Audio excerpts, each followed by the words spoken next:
In the last lecture, we'll learn about system evaluation. And from now on, we will take time to solidify the learning about system development life cycle. We will focus on the following topics.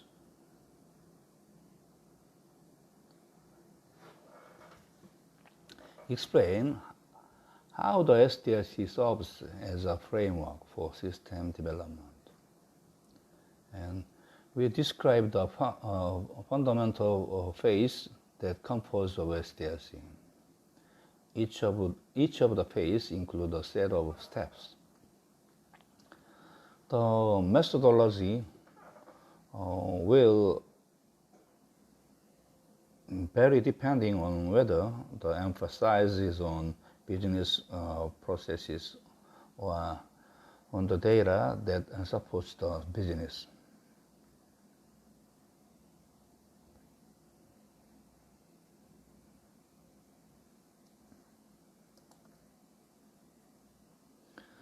The SDLC is composed of 5 fundamental phases.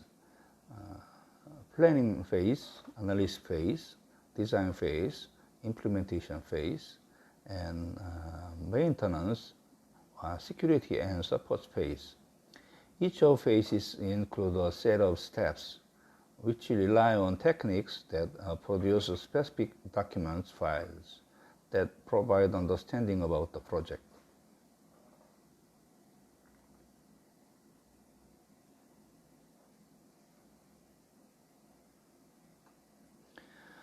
First step is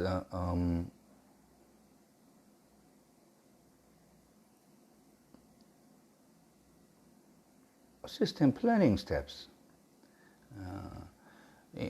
Include preliminary investigations, and next system analysis steps. System requirements surveys and analysis, the system requirements. And system design step phase has a system design application. And then system implementations. Financing, figuring out of the system.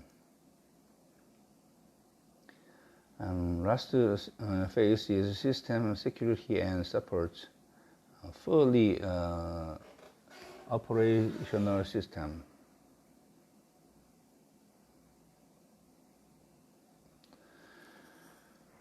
To understand the SDLC, each phase consists of steps that lead to specific deliverables.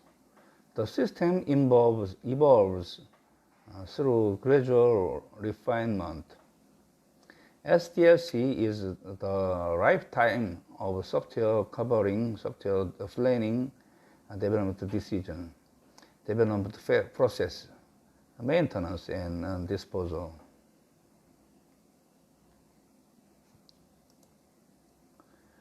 SDLC model has some features. First, advantages. Each stage of system development is relatively clear. It is easy to apply because it has an organic connection between each step. But some disadvantages. If development has not been progressed based on the sufficient analysis, problems are exposed in the test phase or maintenance phase, and it takes a lot of cost and time to improve. In the case of large-scale project, there is a great possibility that the external environment or internal policy will change during a long development period, and it takes a lot of time and money to go back to the previous stage and manage change to improve it.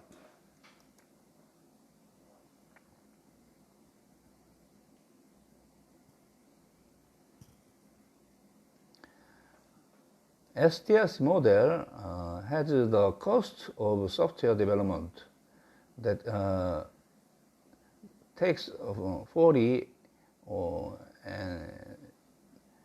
to 50% in the pre-programming stage.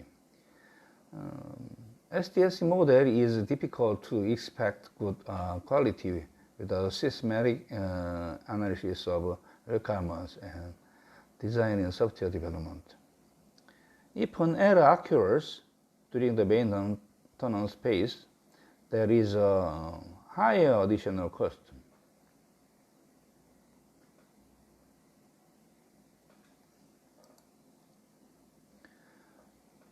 Now, we study about a planning phase.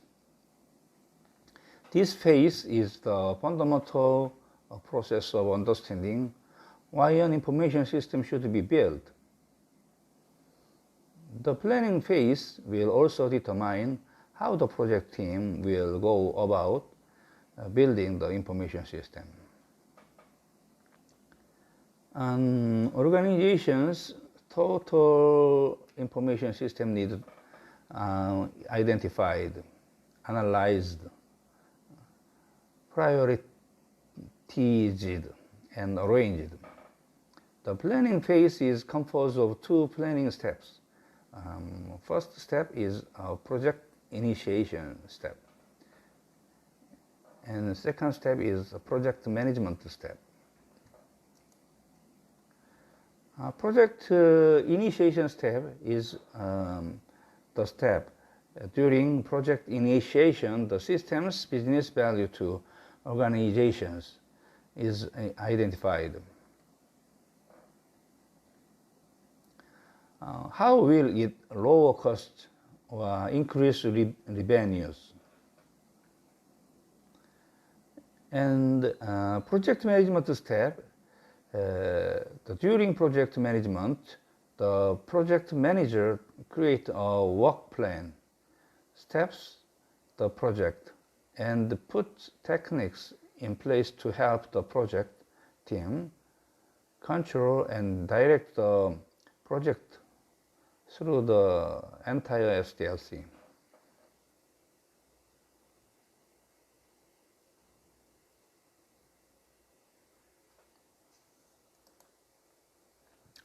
Next phase is analysis phase.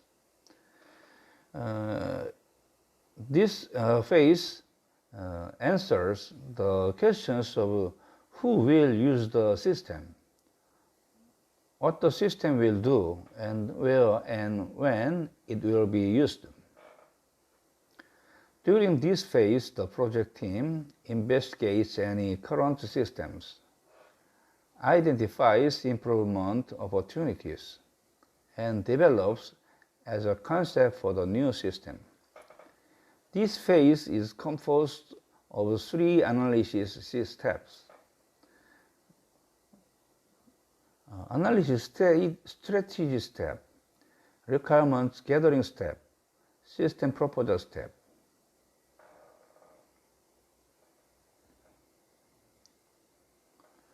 Analysis strategy step is developed to guide the project team's efforts. This includes an analysis of the current system. And requirement gathering step is the analysis of this information lead to the development of the concept for a new system. This concept is used to build a set of analysis model. And system proposal step. This proposal is presented to the project sponsor and other key individuals who decide whether the project should continue.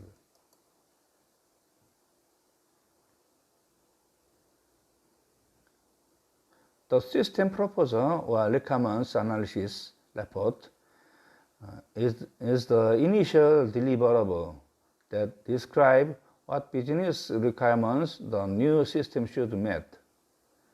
The deliverable from this phase is both an analysis and a high-level initial design for the new system.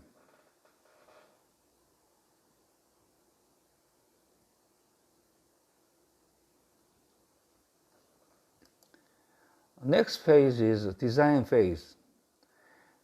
In this phase, it is decided how the system will operate in terms of the hardware, software, and network infrastructure, the user interface, forms, and reports that will be used, the specific programs, database, and files that will be needed. Description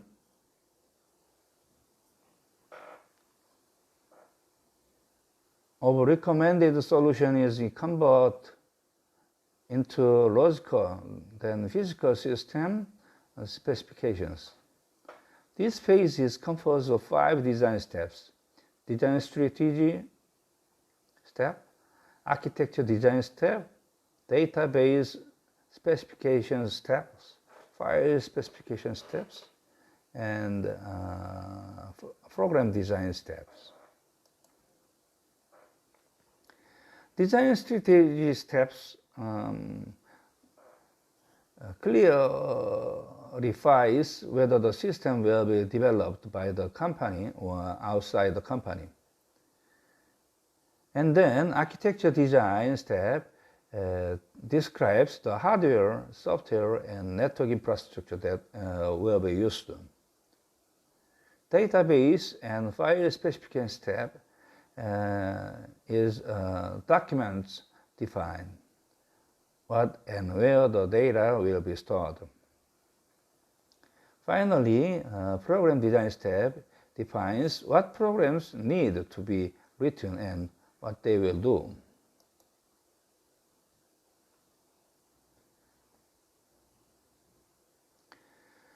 Design phase has 2 design types: logical design and physical design.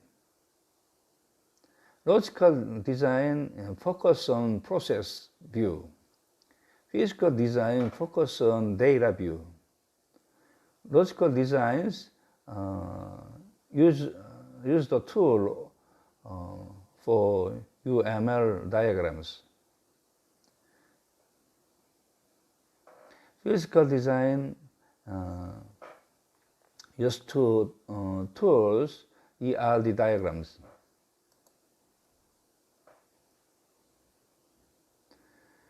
Implementation phase.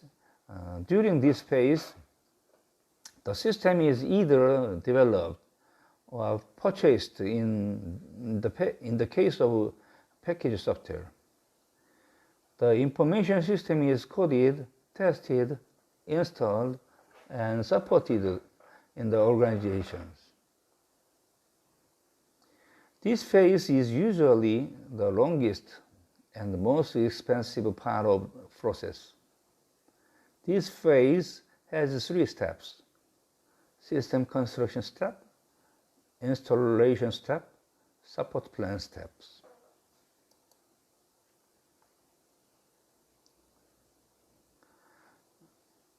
First, system construction step. The system is built and tested to make sure it performs as designed. And installation steps prepare to support the installed system. And support plan step includes a first implementation review.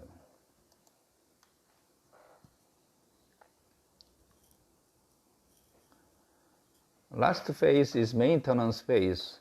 During this phase, the system is systematically repaired and improved. maintaining the system, supporting and user training, operator training, updating and improving, repairing.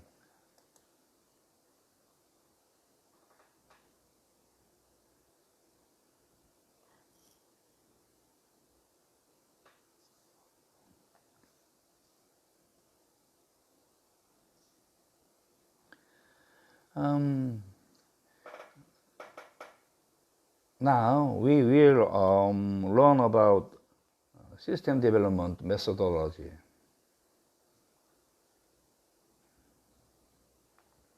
Our methodology is a formalized approach to implementing the SDLC. The methodology will vary depending on whether the emphasis is on business's processes or on the data that supports the business.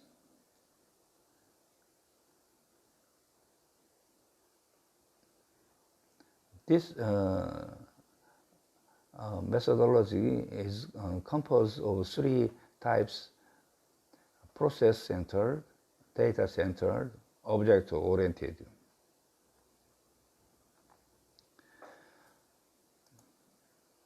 Process-centered methodologies, with this, the focus is on defining the activities associated with the system. The concentration is on representing the system concept as a set of processes with information flowing into and put of the processes. Data-centered methodology focuses on defining the content of data storage containers and how they are organized. Data-centered methodology utilizes data models as the core of the system concept.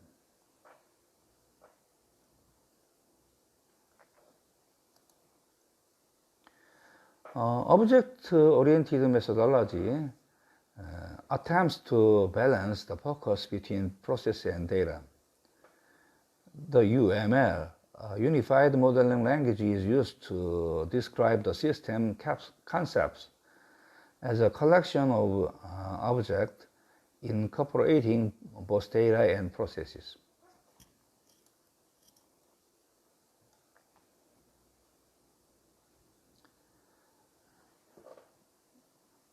Now we will study about structured design.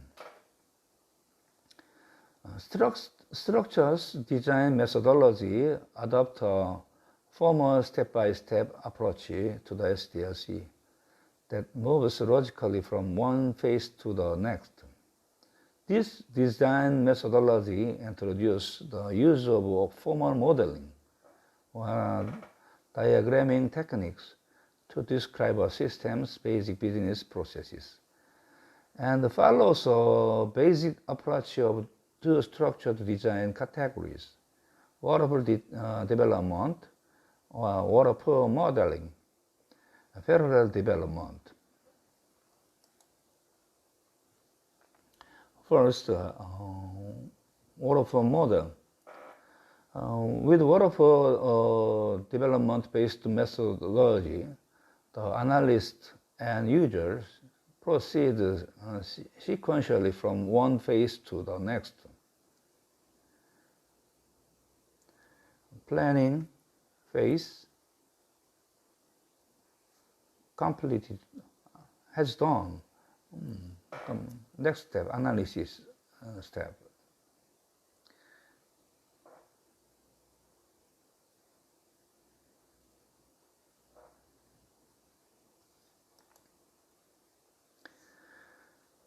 The two key advantages of waterfall development-based methodology are: the system requirements are identified long before programming begins. Changes to the requirements are minimized as the project proceeds. The two key disadvantages of waterfall development based methodology. The system must be completely specified before programming begins. A long time and less between the completion of the system proposal in the analysis phase and the delivery of the system.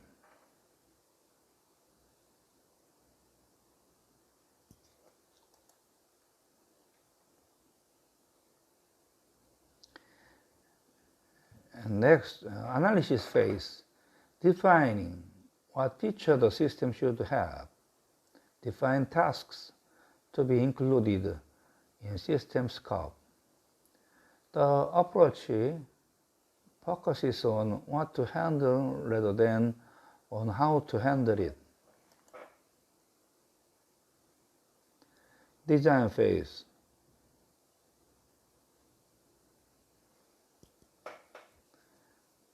This phase is designing how to implement the software technically based on the analysis document produced in the analysis phase. The design phase is located between the analysis phase and the implementation phase. Procedure for finding the best alternative based on the technical considerations.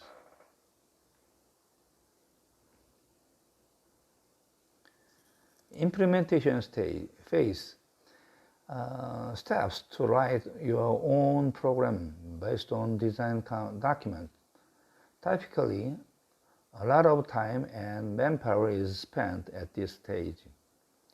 If the optimal design is done based on the well-analyzed result, the implementation step is only a simple coding procedure. Test phase. The test of the completed system is divided into unit module test, integration test to test the interface between modules, and field acceptance test to be applied in the field. Development processes such as system analysis, design, and implementation usually take a top-down approach.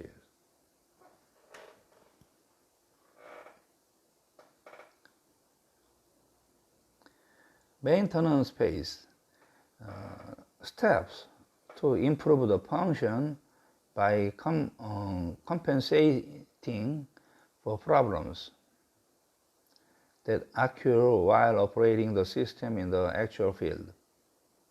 If this process occurs repeatedly, it takes a lot of labor and money in the maintenance phase.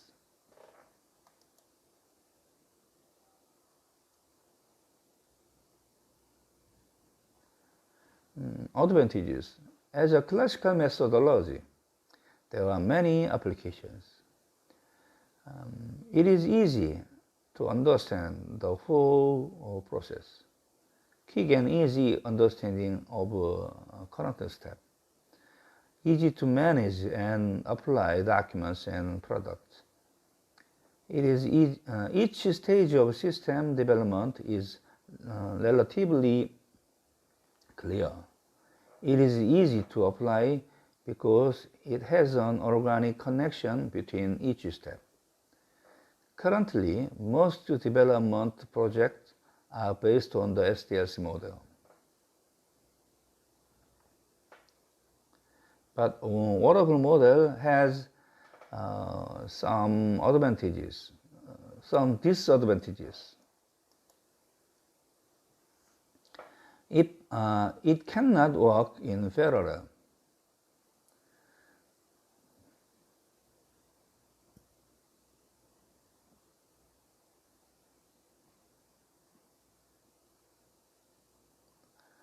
At the end of one step, the next step proceeds.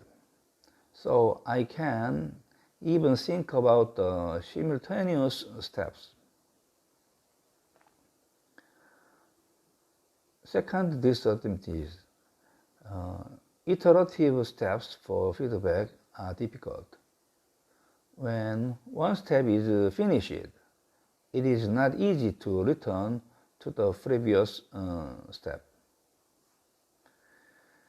It is difficult to respond to critical defects found in the test phase. The smallest error found in the test phase will be caught, but there is no way to fix it in case of design defect.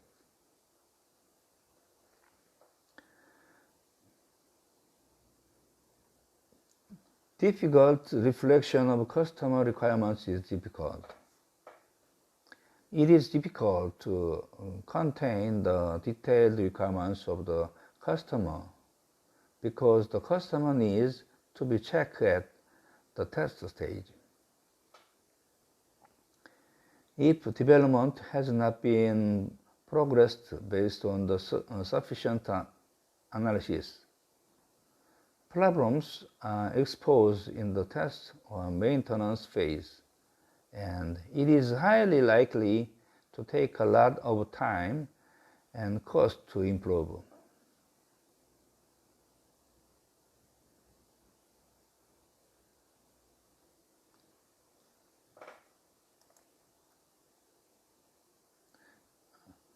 So we have some considerations. If the customer's requirements are simple and the possibility of change is small,